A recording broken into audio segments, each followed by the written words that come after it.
Now, this week I had a conversation with education stakeholders on the state of teachers' welfare in the country. I listened to disturbing tales of how the teaching fraternity has been rocked with widespread claims of corruption.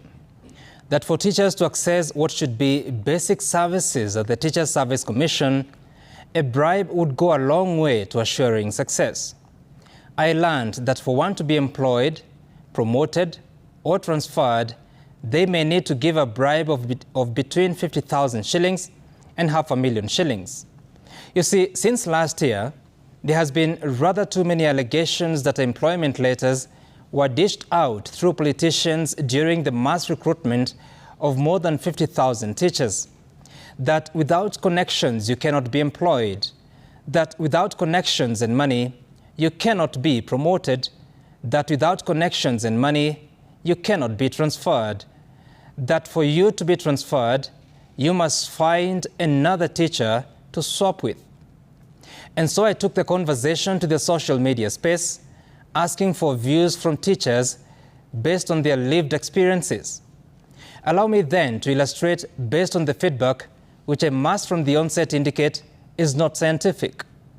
One user said, "Leave alone promotions. You cannot get employed if you don't know somebody who knows somebody." The user also claimed to know a teacher who is serving his 20th year in grade C2, while another is 7 years into the teaching profession, but already in grade C4. Another user stated that replacements have been going to the political class since this regime took office, unlike previously when they used to be advertised. A teacher said, "Last December, I went for an interview to be promoted. I had all they required, answered all the questions correctly, but to my disappointment, I never got promoted.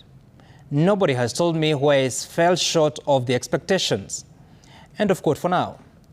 The teacher said, another remembered that when she went for a promotion interview, she was told, "Go add years to your age." And she said, Don't I hate this profession, yet I'm stuck in it." As I read through the feedback, a user said, "Let's not pretend. This happens everywhere, in all sectors." Well, I've had to paraphrase that for palatability.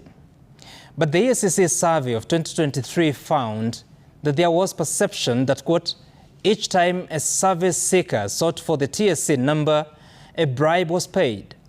The report found that service seekers were more likely to get a service from the TSC if they paid a bribe more than if they didn't. Now, TSC employs over 400,000 teachers. These are not just numbers. These are real people with real life stories.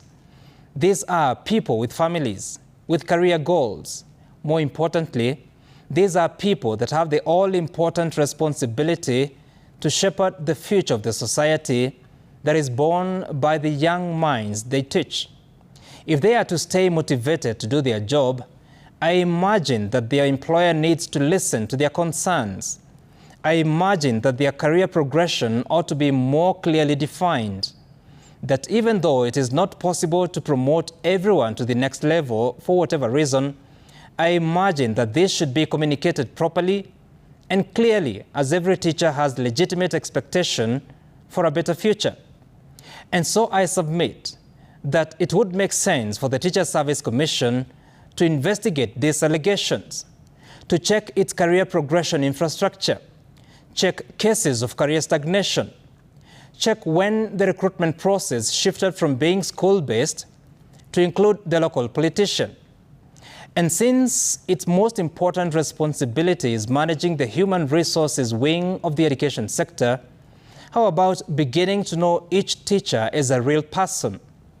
Doing so would enable TSC officials at both the national and local level to understand their clients, their needs, their desires, and how best to support them to serve the future of the nation, that is, children. And that is my sense tonight.